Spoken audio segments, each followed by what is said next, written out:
আসসালামু আলাইকুম প্রিয় শিক্ষার্থীরা, আশা করি তোমরা সবাই ভালো আছো। আমরা আজকের এই ক্লাসে তোমাদের রসায়নের ৩য় অধ্যায়ের ২য় পর্ব নিয়ে আলোচনা করছি। গত ক্লাসে আমরা যেখান থেকে শেষ করেছি, আজকে আমরা সেখান থেকে শুরু করছি। শিক্ষার্থীরা, শুরুতেই বলে রাখছি, এটা হচ্ছে আমাদের টিচার্স প্যানেল। তোমরা দেখতে পাচ্ছ আমাদের অনলাইন এবং অফলাইন ২ টা প্ল্যাটফর্মই এখন ভর্তি চলছে। সুতরাং যারা এখনো আমাদের কোর্স ২ টা এনরোল করোনি, তারা খুব দ্রুত আমাদের কোর্স ২ টা এনরোল করে নিতে পারো। আমাদের পেইড কোর্সের মধ্যে একটা হচ্ছে পিসিএসবি, ৬ মাসের জন্য প্রাইসটা দেওয়া রয়েছে। আর একটা হচ্ছে ইএম, তার প্রাইসটাও ৬ মাসের জন্য দেওয়া রয়েছে। আর যে সকল শিক্ষার্থী এই ২ টা কোর্স একসাথে নেবে, তাদের জন্য ডিসকাউন্ট রয়েছে। বিস্তারিত জানার জন্য তোমরা অবশ্যই এই হোয়াটসঅ্যাপ নাম্বারে যোগাযোগ করতে পারো, অথবা যারা অফলাইনে যুক্ত হতে ইচ্ছুক তারা অবভিয়াসলি এই নাম্বারে যোগাযোগ করতে পারো। শিক্ষার্থীরা, আমরা গত ক্লাসে তোমাদের পরমাণুর মডেল বোর এবং রাদারফোর্ড ২ টা আমরা কমপ্লিট করেছি। ১৯১১ সালে বিজ্ঞানী রাদারফোর্ড তার একটা মডেল উপস্থাপন করেছেন। পরবর্তীতে সেখানে কিছু ভুল ত্রুটি ছিল, সেটাকে সংশোধন করে ১৯১৩ সালে বিজ্ঞানী নিলস বোর এটাকে আরেকটু আপডেট করে, এবং সেখানেও কিন্তু কিছু ত্রুটি রয়েছে। তারপরেও আমরা মূলত এখান থেকে শক্তি স্তর বা অরবিট বা কক্ষপথ বা শেল সম্পর্কে একটা আমরা ধারণা পেয়ে থাকি। আমি আবারও বলছি, ৪টা ওয়ার্ড: অরবিট, কক্ষপথ, শক্তি স্তর বা শেল। ৪টাই মূলত সিমিলার ওয়ার্ড। সো সবটাই মূলত আমি একবার মুহূর্তে একটা উচ্চারণ করতে পারি। সো নো প্রবলেম, ৪টাই সিমিলার ওয়ার্ড। তবে তোমাকে আগে জানতে হবে, একটা হচ্ছে অরবিট এবং আরেকটা হচ্ছে অরবিটাল। এই ২টার মধ্যে পার্থক্য কি? এই অরবিটটা হচ্ছে মূলত সাধারণত শক্তি স্তর বা কক্ষপথ বা শেল, যাই বলো না কেন সবগুলো একই।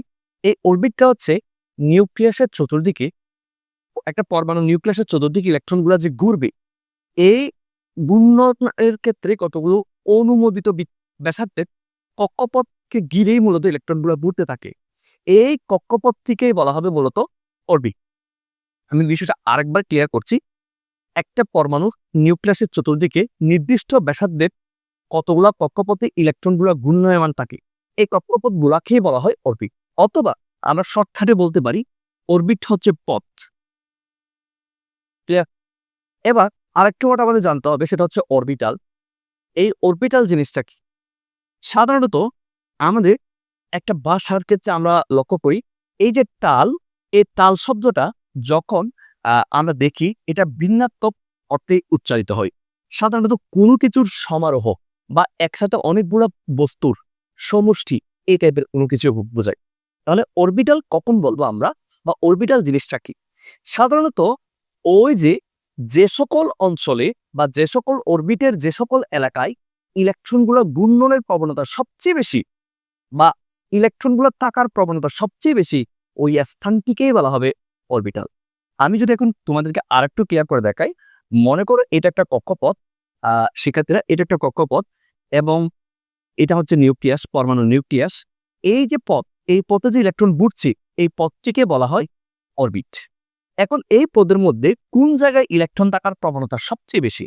মনে করো স্যার, এই কক্ষপথটির ঠিক এই জায়গায় ইলেকট্রনটা থাকার প্রবণতা বেশি, তাহলে এটিকেই বলা হবে অরবিটাল। অথবা চাইলে ইলেকট্রনগুলো এখানেও থাকতে পারে, অথবা চাইলে ইলেকট্রন এখানেও থাকার প্রবণতা বেশি থাকতে পারে। এই জিনিসটাকে বলা হয় অরবিটাল। অর্থাৎ আমরা এটাকে বলতে পারি, অরবিটাল বলতে পারি সম্ভাব্য অঞ্চল। সম্ভাব্য অঞ্চল অর্থাৎ ইলেকট্রন থাকার সম্ভাব্য অঞ্চল। ক্লিয়ার? তাহলে অরবিট হচ্ছে ইলেকট্রন ঘূর্ণনের পথটি, এবং ওই পথটির মধ্যে কোন জায়গায় ইলেকট্রন থাকার প্রবণতা সবচেয়ে বেশি, এটাই হচ্ছে অরবিটাল। আশা করি বিষয়টা তোমাদের ক্লিয়ার হয়েছে। অথবা তোমরা চাইলে আরো বিস্তারিত জানার জন্য তোমরা অবভিয়াসলি গুগলে সার্চ করতে পারো। এই বিষয়ে তোমাদের অবশ্যই ধারণা থাকতে হবে। সো আমরা এখানে শক্তি স্তরে ইলেকট্রন বিন্যাসের ক্ষেত্রে এখানে ২টা জিনিস আমাদের মনে রাখতে হবে। একটা হচ্ছে শক্তি স্তর, আর একটা হচ্ছে উপশক্তি স্তর। এই ২টা জিনিস কি সে সম্পর্কে আগে ধারণা থাকতে হবে। প্রথমে লিখলাম শক্তি স্তর। এই শক্তি স্তরের ক্ষেত্রে আমাদের যেই ওয়ার্ডটা মনে রাখতে হবে সেটা হচ্ছে অরবিট। ক্লিয়ার? একটু পর যখন এটাকে সাধারণত অনেকে আবার উল্ট মডেলও বলে, উল্ট সিস্টেম বলে, যখন আমরা উপশক্তি স্তর নিয়ে আলোচনা করব বা নতুন মডেল নিয়ে আলোচনা করব, তখন আমাদের আরেকটা ওয়ার্ড সামনে আসবে, সেটা হচ্ছে অরবিটাল। সো এই জিনিসটা মাথায় রাখতে হবে, এবং এটাকে অনেকে নিউ মডেলও বলে। আরো একটা বিষয় ক্লিয়ার করি, সেটা হচ্ছে এই শক্তি স্তরগুলোকে সাধারণত এন দিয়ে প্রকাশ করা হয়, আর এই অরবিটালগুলোকে এল দিয়ে প্রকাশ করা হয়। আবার এই এল এর মধ্যে আবার অনেকগুলো ভাগ আছে, এস, পি, ডি, এফ রয়েছে। আর এই শক্তি স্তরের মধ্যে আবার 4টা ভাগ রয়েছে, কে শক্তি স্তর, এল শক্তি স্তর, এম শক্তি স্তর অথবা এন শক্তি স্তর। আশা করি এই বিষয়টা তোমাদের ক্লিয়ার হয়েছে। আমরা যখন শক্তি স্তর উচ্চারণ করব, আমরা আবারও বলছি, যখন আমরা শক্তি স্তর উচ্চারণ করব তখন আমাদের অবভিয়াসলি এই যে অরবিট শব্দটা মাথায় আসতে হবে। আর শক্তি স্তর মানেই হচ্ছে উল মডেল, যেটা সাধারণত বৃত্ত দিয়ে আমরা ইলেকট্রন বিন্যাসগুলো পড়ে থাকি। আর যখন আমরা উপশক্তি স্তরের কথা বলবো তখন অবভিয়াসলি আমাদের একটা ওয়ার্ড মনে রাখতে হবে, সেটা হচ্ছে অরবিটাল, যেটা সাধারণত নিউ মডেল এসপিডিএফ, যে মডেল 1:2 2:2 এভাবে যেটা করা হয় সেটা। আরেকটা বিষয় সেটা হচ্ছে শক্তি স্তর বা অরবিটকে এন দিয়ে প্রকাশ করা হয়। এন এর আবার 4টা সিগমেন্ট রয়েছে মান অনুসারে, এন এর মান অনুসারে, এন এর মান 1 2 3 4 এই অনুসারে ক্যাশেল, এলশেল, এমশেল, এমশেল। আর অন্যদিকে উপশক্তি স্তরকে এল দিয়ে প্রকাশ করা হয়, তার আবার 4টা ভাগ রয়েছে, এসপি ডি এফ 4টা অরবিটাল রয়েছে। সো এখানেও কিন্তু এল এর মান অনুসারে হয়ে থাকে, এস হবে নাকি পি হবে নাকি ডি হবে নাকি এফ হবে। এটা কিন্তু স্যার বিস্তারিত একটা পড়া, এটা কিন্তু একটা ক্লাসে শেষ হবে বলে মনে হয় না। তারপর আমি দেখছি এটার উপর দরকার হলে আমি 2টা ক্লাস দিব, তারপরে এই জিনিসটা তোমাদেরকে ক্লিয়ার করব। এবার আমরা যাচ্ছি আমাদের এই জায়গায় পরমাণু শক্তি স্তরে ইলেকট্রন বিন্যাস, এই জিনিসটা নিয়ে। এই যেখানে লেখা আছে orbital electronic configuration of atom. তাহলে দেখো সেক্ষেত্রে আমরা একটু আগে যেটা বলেছি, যেহেতু আমরা শক্তি স্তরের কথা বলছি, তাহলে শক্তি স্তরের ক্ষেত্রে যদি স্যার এন এর মান 1 হয়, ওয়াইট, আমি কালারটা চেঞ্জ করি, এই কালারটা দিলাম। এই যে দেখো শক্তি স্তরে যখন এন এর মান 1 হয় তখন এটাকে আমরা কে শেল বা কে শক্তি স্তর বা কে অরবিট বা কে কক্ষপথ বলতে পারি। আবার যখন যখন স্যার এন এর মান 2 হয় তখন আমরা সেটাকে বলি এল শক্তি স্তর বা এল কক্ষপথ বা এল অরবিট বা এল শেল। যখন এন এর মান স্যার 3 হয় তখন আমরা এটাকে বলে থাকি স্যার এম শক্তি স্তর বা এম কক্ষপথ বা এম শেল বা এম অরবিট। আমি কিন্তু এখন অরবিটাল শব্দের উচ্চারণ করিনি। এরপর যদি স্যার এন এর মান 4 হয় বা 4 হয় তখন আমরা ওইটাকে এন শক্তি স্তর বা এন অরবিট বা এন কক্ষপথ বা এন শেল বলতে পারি। ঠিক আছে, এবার দেখবো আমরা এইগুলাতে কোন শক্তি স্তরে কয়টা বাটা ইলেকট্রন থাকবে। এটার জন্য একটা সূত্র রয়েছে, আমাদেরকে সেই সূত্র সম্পর্কে একটু জানতে হবে। সেটা হচ্ছে স্যার 2n², এই সূত্র। অর্থাৎ এই যে এটার মধ্যে যে সূত্রটা 2n², এটারটা এখনো দিই নাই, এটারটা আমি একটু পরে দিচ্ছি, যদিও তোমরা পেয়ে যাবে। তারপর আমি যখন দিব তখন আমি 2 × 12+1 এটাই, এই যে এখানে আছে। আশা করি তোমাদের এই জায়গায় সেটার এই জায়গায় রয়েছে। যারা পেইড কোর্সগুলো করবে তাদের জন্য অবভিয়াসলি আমরা এই জিনিসগুলো প্রোভাইড করব।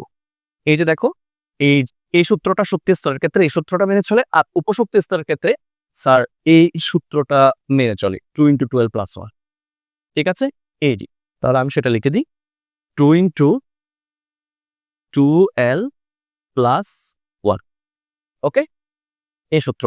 এবার আমরা গেলা শক্তি স্তরের ক্ষেত্রে এই সূত্রটা মেনে চলে, লিখলাম।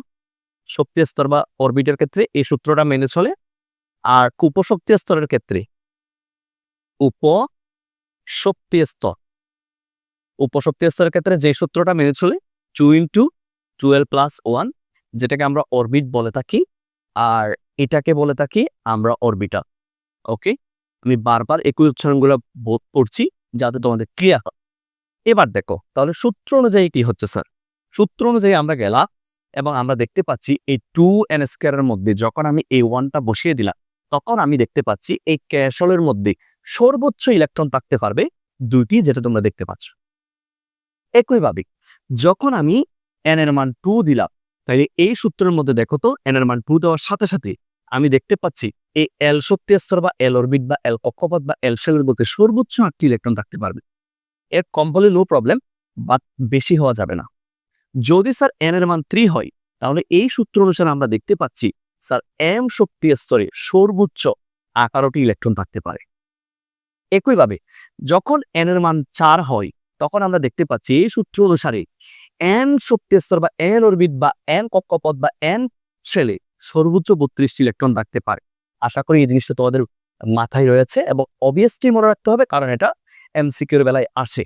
তাহলে আমি আবারও বলছি, কে শক্তি স্তরে সর্বোচ্চ 2টি, এল শক্তি স্তরে সর্বোচ্চ 8টি, এম শক্তি স্তরে সর্বোচ্চ 18টি এবং এন শক্তি স্তরে সর্বোচ্চ 32টি। বর্তমানে যে 118টি মৌল রয়েছে, এই 118টি মৌল এই শক্তি স্তরগুলোর মধ্যে কাভার হয়, এগুলোর জন্য আর কোনো শক্তি স্তরের প্রয়োজন হয় না। এরপর দেখ, আমরা এখানে দেখতে পাচ্ছি মৌলের ইলেকট্রন বিন্যাস টোটাল 30টা। এই 30টা মৌলের নাম তোমাদের অবভিয়াসলি মনে রাখতে হবে, কারণ এগুলা তোমাদের প্রতিটা ক্ষেত্রে, প্রতিটা মুহূর্তে, প্রতিটা জায়গায় রসায়নের তোমাদের কাছে লাগবে। যেমন hydrogen, helium, lithium, barium, boron, carbon, nitrogen, oxygen, fluorine, neon, sodium, magnesium, aluminium, silicon, phosphorus, sulphur, chlorine, argon, potassium, calcium, scandium, titanium, vanadium, chromium, manganese, ferrous, cobalt, nickel, copper, zinc. এগুলো সবগুলো তোমাদের মুখস্থ রাখতে হবে। ইভেন কার পারমাণবিক সংখ্যা কত, এর তো মুখস্থ রাখবেই, পাশাপাশি তোমাদের এদের ভর সম্পর্কেও মুখস্থ রাখতে হবে, কারণ এগুলা তোমাদের লাগবেই। আমি আবারও বলছি, অনেক সময় অনেকে বলে যে স্যার বিজ্ঞান, যারা সায়েন্স দিয়েছ তাদের মুখস্থ বিদ্যা বলতে কিছু নাই, অবভিয়াসলি বুঝে শুনে পড়তে হবে। হ্যাঁ, আমি সেটা মেনে চলি, কিন্তু মনে রাখতে হবে সায়েন্স শুধুমাত্র বুঝলে হবে না, এখানে কিছু কিছু জিনিস তোমাকে মুখস্থ রাখতে হবে।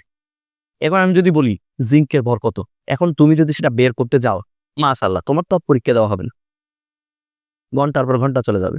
সো এই জিনিসগুলো তোমাদের মুখস্থ রাখতে হবে, এটা তো বুঝতে পেরেছ। এবার দেখ, আমরা এখানে দেখতে পাচ্ছি এদের ইলেকট্রন বিন্যাসগুলা কোন শক্তি স্তরে কয়টা কয়টা করে ইলেকট্রন প্রবেশ করেছে। যেমন হাইড্রোজেনের বেলায় দেখো একটা ইলেকট্রন রয়েছে, শুধু কে দিয়ে শেষ। এরপরে দেখো হিলিয়ামের ক্ষেত্রে 2টি ইলেকট্রন, শুধু কে দিয়ে শেষ। যখন 3টা হয়েছে, কেতে 2টা, এল এর মধ্যে একটা। এই জিনিসগুলো তোমাদের অঙ্ক জানতে হবে। কিভাবে স্যার, আমি তোমাদেরকে একটু করে দেখাচ্ছি। যেমন সোডিয়ামেরটা দেখায়, ঠিক আছে, যেটা বহুল আলোচিত। সো সোডিয়ামেরটা দেখাচ্ছি। মনে করো স্যার এটা হচ্ছে সোডিয়াম, ওকে। তাহলে এটা হচ্ছে স্যার প্রথম শক্তি স্তর। একটু হোল্ড করো, আমি কালারটা চেঞ্জ করি। এই যে নিলাম, এটা হচ্ছে প্রথম শক্তি স্তর দিলাম। এর হচ্ছে 11টা ইলেকট্রন। তোমরা এখানে দেখলেই বুঝতে পারবা সোডিয়ামের ক্ষেত্রে এটা, এই যে লক্ষ্য করে দেখো, সোডিয়াম হচ্ছে এই যে 11টা ইলেকট্রন টোটাল। যেহেতু 11 নম্বর মৌল, সো অবভিয়াসলি 11টা ইলেকট্রন থাকবেই। তো আমরা সোডিয়াম প্রথম শক্তি স্তরে স্যার 2টা দিলাম, পরবর্তী শক্তি স্তরে 8টা থাকে, সেটা তোমরা জানো। আমি তার আগে যদি শক্তি স্তরগুলোকে আর একটু ক্লিয়ার করি, তোমরা বিষয়টা মনে হয় ক্লিয়ার হবে।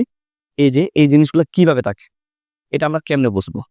স্যার এটা প্রথম শক্তি স্তর, এটা দ্বিতীয় শক্তি স্তর, এটা তৃতীয় শক্তি স্তর, অ্যান্ড দ্য লাস্ট ওয়ান এটা হচ্ছে চতুর্থ শক্তি স্তর।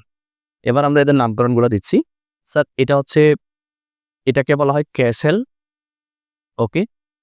এটাকে বলা হয় এল সেল, এটাকে বলা হয় এম সেল, এবং এটাকে বলা হয় স্যার এন সেল। আশা করি বুঝতে পেরেছ। প্রথমটা কে, সেকেন্ডটা এল, থার্ডটা এম, এবং লাস্টেরটা হচ্ছে বা 4 নাম্বারটা হচ্ছে এন। এবার তোমরা এখানে আসো, তাহলে দিলাম। এরপরে আরেকটা শক্তি স্তর নিলাম স্যার, নিলাম। এবার দেখো ইলেকট্রনগুলো আমি বসাচ্ছি, তোমরা বসালেই বুঝতে পারবা। প্রথম শক্তি স্তরে কয়টা ইলেকট্রন থাকে স্যার? প্রথম শক্তি স্তরে 2টা থাকে, পরবর্তী শক্তি স্তরে 8টা থাকে। সো জুড়ে জুড়ে দিচ্ছি যাতে দেখতে সুন্দর লাগে। শেষ, এখন টোটাল 10টা হয়ে গেল। আরও একটা লাগবে, সেটা মনে করো আমি এই জায়গায় দিয়ে দেব, হয়ে গেল সোডিয়াম। তাহলে আমরা এখানে দেখতে পাচ্ছি সোডিয়ামের বেলায় ইলেকট্রন বিন্যাস কিভাবে যাচ্ছে। প্রথম শক্তি স্তরে 2টা, পরবর্তী শক্তি স্তরে 8টা, এবং এর পরের শক্তি স্তরে 1টা। তাহলে 11টা আশা করি হয়ে গেছে, তোমরা সেটা বুঝতে পেরেছো। এবার আমাদেরকে যদি বলা হয় স্যার ক্লোরিনেরটা করে দেখা, তাহলে আমি এই অংশটা মনে করো, এই অংশটা মুছে দিলাম, ওকে। এই অংশটা মুছে দিলাম, সবগুলো আমি মুছে দিলাম, এবং আমি এখানে মৌলের নাম দিলাম স্যার ক্লোরিন। এখন ক্লোরিন হচ্ছে 17 নম্বর মৌল। সো অবভিয়াসলি ক্লোরিনের ক্ষেত্রে 17টা ইলেকট্রন থাকবে। এবার এই 17টা ইলেকট্রন কোন কোন জায়গায় থাকবে একটু লক্ষ্য করে দেখো। আমরা জানি প্রথম শক্তি স্তরে ইলেকট্রন থাকবে 2টা, দিলাম, এই যে 2টা। পরবর্তী শক্তি স্তরে 8টা সর্বোচ্চ ইলেকট্রন থাকতে পারে, সো 8টা দিয়ে দিলাম। এখনো কিন্তু 17টা হয়নি, সব মিলিয়ে টোটাল কয়টা হয়েছে? 2 প্লাস, শিট একটু বড় হয়ে গেল, 2 প্লাস 8, তার মানে 17টা হতে আরো 7টা লাগবে। আমরা জানি 3 নাম্বার শক্তি স্তরে সর্বোচ্চ 18টা ইলেকট্রন থাকতে পারে। সো সে জায়গায় আমি যদি 7টা ইলেকট্রন দিই, তাহলে ইটস নো প্রবলেম। তাহলে এখন আমি 7টা ইলেকট্রন দিচ্ছি, দেখো শিক্ষার্থীরা, 1টা 2টা 3টা 4টা 5টা 6টা এন্ড 7টা। সো এটা হচ্ছে ক্লোরিন। এভাবে তোমরা ইলেকট্রন বিন্যাসগুলো করবা 1 থেকে 30 পর্যন্ত প্রত্যেকটা ইলেকট্রন বিন্যাস করে তোমরা অবভিয়াসলি আমাদের যে ফেসবুক গ্রুপ রয়েছে এই গ্রুপে তোমরা নোটসগুলা সাবমিট করবা।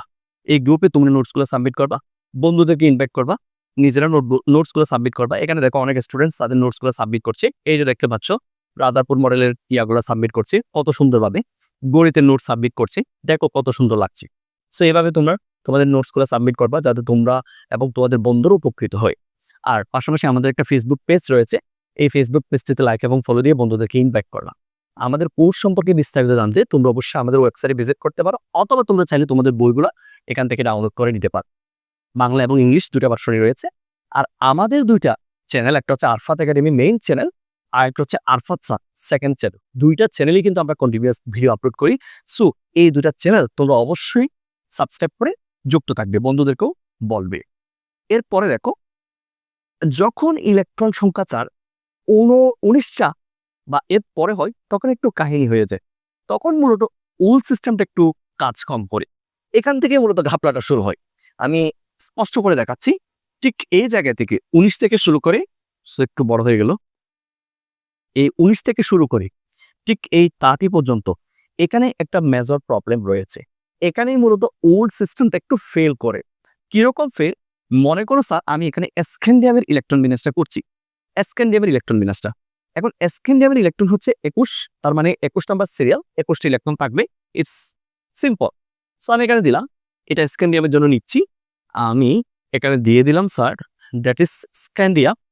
প্রথম শক্তি স্তরে 2টি ইলেকট্রন থাকে। এবার আমি ক্রস দিয়ে দিচ্ছি। প্রত্যেকবার বৃত্ত দিয়ে দিয়ে ভরাট করতে পারো অথবা ক্রস দিয়ে দিতে পারো। এর পরবর্তী শক্তি স্তরে 8টি ইলেকট্রন থাকে, দিলাম। ওকে, তাহলে কয়টা হলো? প্রথম শক্তি স্তরে 2টা, পরবর্তী শক্তি স্তরে 8টা। এখন আরো কয়টা ইলেকট্রন আছে? 11টা ইলেকট্রন। এখন অনেকেই বলবে স্যার এটা যেহেতু এম শক্তি স্তর, এখানে তো সর্বোচ্চ 18টা ইলেকট্রন থাকতে পারে, সেই হিসেবে আমি যদি এখানে 18টা বসাই দিই তাহলে তো কোনো প্রবলেম হওয়ার কথা না। কিন্তু সেখানে একটা ঘাটতি থেকে যায়, সেটা হচ্ছে স্থায়িত্বের বিষয়, শক্তিশালী কাঠামোর বিষয়। সেজন্য এখানে এই 11টা ইলেকট্রন কিভাবে এখানে স্থাপিত হবে এটা ডিপেন্ড করবে শক্তিশালী কাঠামোর উপর। সেজন্য এখানে 11টি ইলেকট্রন ভেঙে যাবে। কিরকম ভাবে ভেঙে যাবে তোমরা একটু দেখো।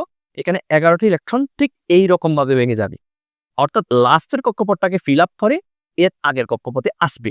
আমি যদি বলি, এই যে দেখ, তাহলে এখানে সাইকেল আরেকটা বাড়বে, দিলাম সাইকেল আরেকটা দিলাম, এবং একটু বড় হয়ে গেল মেবি, আচ্ছা একটু ছোট করে দিলাম। ওকে, ডান। তাহলে এর লাস্ট কক্ষপথে 2টা দেওয়ার পর, তাহলে এখান থেকে যদি 2টা চলে যায় তাহলে 9টা, এর 9টাই হবে এখানে অবস্থান। আশা করি বিষয়টা বুঝতে পেরেছো। সো সেই হিসেবে আমরা যদি দেখি এর ইলেকট্রন বিন্যাসটা কিরকম, প্রথম শক্তি স্তরে 2টা, পরবর্তী শক্তি স্তরে 8টা, 3 নম্বর শক্তি স্তরে 9টা এবং সর্বশেষ শক্তি স্তরে 2টা। ভালো করে দেখো, এই জিনিসটা ভালো করে দেখলে তোমরা আশা করি বুঝতে পারবে এখানে।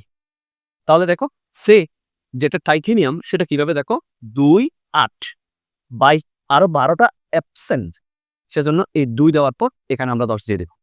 একইভাবে ভ্যানেডিয়াম 2 8 আরো 13টা প্রয়োজন, একসাথে 13টা দেওয়া যেতেই পারে, অবভিয়াসলি অনেকে বলবি, কিন্তু স্থায়িত্বের জন্য 2 11 ভেঙে বসাতে হবে। একইভাবে দেখো, একইভাবে এই জিনিসগুলো দেখো, 25 নাম্বার ম্যাঙ্গানিজ 2 8 আরো 25টা প্রয়োজন, সরি 15টা প্রয়োজন, সেজন্য এটা ভেঙে বসবে 2 13। এরপরে মনে করো ফেরাস 2 8 10 আরো 16টা অ্যাবসেন্ট, সেটা বসবে 2 14 আকারে। এরপরে দেখো কোবাল্ট 27টা, 2 8 আরো 17টা প্রয়োজন, সেজন্য এই 2 ফিল আপ করার পর এই 15টা ফিল আপ হবে। এরপর দেখো নিকেল 28টা, 2 8 10টা চলে গেছে, তাহলে আরো 18টা প্রয়োজন, সে 18টা চাইলে একেবারে বসানো যেত, কিন্তু না, 2 16 আকারে ভেঙে বসবে। ঠিক আছে, আমি এখন পর্যন্ত এই কপার নিয়ে কোনো কথা বলি নাই, আর এই ক্রোমিয়াম নিয়ে কোনো কথা বলি নাই। বাট জিঙ্কের বেলায় দেখো 2 8 দেওয়ার পর লাস্টের 2 বসার পর এখানে 18টা দিলেই কিন্তু বরাবর 30টা ফিল আপ হয়ে যায়, এটা তোমাদের বুঝতে হবে। আর অন্যদিকে দেখো এখানে তোমাদের এই যে পটাশিয়াম এবং ক্যালসিয়ামের বেলায় ভালো করে লক্ষ্য করে দেখো, এখানে টোটাল 19টি ইলেকট্রন, এই 19টি ইলেকট্রন কিভাবে দিচ্ছে, 2 8, তার মানে 10টা হয়েছে, আরো 9টা। সো এই 9টা ভেঙে বসবে যাতে শক্তিশালী কাঠামো তৈরি হয়। এই যে 8 1। একইভাবে ক্যালসিয়ামেরটা 2 8, 10টা হয়েছে, আরো 10টা এসছে। এই যে মনে করো 8 2 বা 2 8 এভাবে বসেছে। আমি এখনো পর্যন্ত ক্রোমিয়াম এবং কপারটা আলোচনা করিনি। এই ক্রোমিয়াম এবং কপার হচ্ছে স্যার ওল্ড সিস্টেমও ব্যতিক্রম, নিউ সিস্টেমে ব্যতিক্রম। যখন আমরা নিউ সিস্টেম পড়বো সেখানেও দেখবা অরবিটাল সিস্টেম বা উপশক্তি স্তর মেথড যখন আমরা পড়বো সেখানেও ক্রোমিয়াম এবং কপার ব্যতিক্রম, এখানেও তারা ব্যতিক্রম। স্যার কিভাবে? দেখো, এদের কাহিনীটা হচ্ছে সবসময় উল্টো। দেখো, আমরা নিয়ম অনুসারে কি পড়েছি, 24টা ইলেকট্রন, 2 8, আরো 14টা ইলেকট্রন প্রয়োজন। সেই হিসেবে আমরা চাইলে এটাকে 2 12 দিতেই পারি, কিন্তু ইম্পসিবল। এখানে কাহিনীটা হচ্ছে স্যার এটাকে 2 12 দেওয়া যাবে না, 1 13 দিতে হবে। সেম একই ওয়েতে কপারের বেলায় দেখো 29টার মধ্যে 2 8 দিয়ে দিলাম, বাকি আছে স্যার 19টা। 19টাকে চাইলে আমরা এভাবে দিতে পারি না, 2 এবং 17 দিয়ে দিতে পারি, কিন্তু না, এখানেও ব্যতিক্রম। আগে 1 দিতে হবে এবং পরে 18 দিতে হবে। এই জিনিসটা একটু মাথায় রাখতে হবে। এবং এগুলা কেন ব্যতিক্রম? কারণ এদের যখন আমরা উপশক্তি স্তর মডেল পড়ব তখন অবভিয়াসলি বোঝা যাবে কেন সেটা ব্যতিক্রম, এবং তখন বিষয়টা ক্লিয়ার হয়ে যাবে যে একটা ইলেকট্রন এবং 2টা ইলেকট্রন কেন একটা এবং কেন 2টা ইলেকট্রন হয়েছে সেটা অবশ্যই মাথায় রাখতে হবে। অবভিয়াসলি উপশক্তি স্তর মডেলে সেটা তখন তোমরা বুঝতে পারবে। শিক্ষার্থীরা, এই যে অ্যাপ থেকে শুরু করে 30টা মৌল পর্যন্ত ইলেকট্রন যে বিন্যাস, এরকম উল সিস্টেম বা অরবিট বা শেল বা কক্ষপথ বা যাই বলো না কেন, এই সিস্টেমে তোমরা অবভিয়াসলি 30টাই 30টা করবা। তারপরও যদি বলো আমি আরেকটা দুটো তোমাদের প্র্যাকটিস করাইতেই পারি, বাকি ক্লাস আমি উপশক্তি স্তরের ধারণা এবং এখানে এসপিডিএফ শক্তি স্তর অরবিটালগুলো কিভাবে কাজ করে এবং কিভাবে ইলেকট্রন সংখ্যা নির্ণয় করা হয়, পরমাণুতে ইলেকট্রন বিন্যাসের নীতি কিভাবে করা হয় সে সম্পর্কে আমরা আলোচনা করব। তার আগে বলে দিচ্ছি আমি আরেকটি ইলেকট্রন তোমাদেরকে করিয়ে দিচ্ছি। শিক্ষার্থীরা, মনে করো আরেকটি ইলেকট্রন বিন্যাস, যেমন আমি এখানে দিলাম স্যার, ছোট করে দিচ্ছি, একটু বেশি বড় হয়ে যাচ্ছে তাই। এই যে দেখো, ও শিট, একটু ব্যাক যাচ্ছি, ওকে ডান। এরপর দেখো এই যে শিক্ষার্থীরা, সরি, এই যে ডান, এবং সর্বশেষ শিক্ষার্থীরা এই যে টানা। এখন মনে করো আমি এখান থেকে কোনটা নিচ্ছি, স্যার আমি এখান থেকে নিয়ম অনুসারে মনে করো কপার একটাই নিচ্ছি, কপার একটাই। সো আমরা কিভাবে করি আমরা জানি, আমরা এভাবেই করি। প্রথম এটা হচ্ছে কপার, ও শিট, এটাকে এই যে স্যার এটা হচ্ছে কপার, আমি দিয়ে দিলাম। এবার আমি ইলেকট্রন সংখ্যাগুলো বসাচ্ছি। প্রথম শক্তি স্তরে 2টা, ও আরেকটু বড় করি, প্রথম শক্তি স্তরে 2টা, পরবর্তী শক্তি স্তরে 8টা, সব মিলিয়ে এখন 10টা হয়েছে। ঠিক আছে, এখন আরো কয়টা বাকি আছে? 29টা থেকে স্যার, 29টা থেকে অলরেডি 2টা এবং 8টা চলে গেল, বাকি আছে আরো 19টা। সো আমাদের নিয়ম অনুসারে আমরা কি করি, আমরা শুরুতে যে কাজটা করি, শেষ কক্ষপথে 2টি ইলেকট্রন বসিয়ে দিই, তারপর বাকি 17টা আমরা এই জায়গায় বসাই। কিন্তু কপার এবং ক্রোমিয়ামের বেলায় ঝামেলাটা হয়, আমাদের শেষ কক্ষপথে বসাতে হবে শুধুমাত্র একটা, আর বাকি যে ইলেকট্রনগুলো আছে সেগুলো ঠিক এই জায়গায় বসাই দিতে হবে। তাহলে এখানে আমাদের কয়টি ইলেকট্রন বসবে? একটা চলে গেলে আরো 18টা ইলেকট্রন বসবে। সো আমরা 18টা ইলেকট্রন বসাচ্ছি, 1 2 3 4 5 6। ঠিক আছে, 1 2 3 4 5 6, 1 2 3 4 5 6, এভাবে বসাতে হবে। সেম একই স্টাইলে আমরা ক্রোমিয়ামেরটাও করতে পারি, সেম। ঠিক আছে, তাহলে দেখো কিভাবে করছি শিক্ষার্থীরা, আমি এগুলো মুছে নিচ্ছি। ক্রোমিয়াম হচ্ছে 24, সো আমরা আমাদের সিস্টেমটা কাজে লাগাতে পারি। এই জিনিসটা মুছে দিলাম, আমরা এখানে লিখে দিলাম ক্রোমিয়াম, এখানে ছোট্ট করে লিখে দিলাম ক্রোমিয়াম। সো ক্রোমিয়ামের বেলায় ইলেকট্রন থাকে কয়টা? স্যার 24টা দিলাম। প্রথম শক্তি স্তরে থাকে 2টা, চলে গেল, তাহলে বাকি আছে আরো কয়টা? 22টা। ঠিক আছে, এরপর দ্বিতীয় শক্তি স্তরে থাকে 8টা, সেটাও চলে গেল, তাহলে বাকি আছে কয়টা? 8টা চলে গেলে বাকি আছে 14টা। সো আমাদের সিস্টেম কি বলে, শেষ কক্ষপথে 2টা দেওয়ার পর বাকি ইলেকট্রনগুলা এই শক্তি স্তরে ফিল আপ হয়। কিন্তু আমরা জানি ক্রোমিয়াম এবং কপার হচ্ছে ব্যতিক্রম, সেজন্য আমাদের যে সিস্টেমটা কাজে লাগাইতে হবে, শেষ কক্ষপথে থাকবে একটা ইলেকট্রন, তাহলে বাকি থাকবে আরো কয়টা? 13টা। এই 13টা ইলেকট্রন এখানে বসবে, 1 2 3 4 5, 1 2 3 4 5, 1 2 3। ঠিক আছে, এভাবেই মূলত কাজটা হয়। তাহলে এটা যদি বুঝতে পারো, এর পরেরগুলো আশা করি তোমরা বুঝতে পারবে। সেম একই স্টেপ। শিক্ষার্থীরা পরবর্তী ক্লাসে তোমরা অবশ্যই জানতে পারবে আমরা উপশক্তি স্তর কিভাবে কাজ করি এবং এখানে sp-df যে অরবিটাল রয়েছে এবং কোন অরবিটালে কয়টি ইলেকট্রন থাকবে সে সম্পর্কে বিস্তারিত আমরা আলোচনা করব। সেক্ষেত্রে ভালো থেকো। Best of.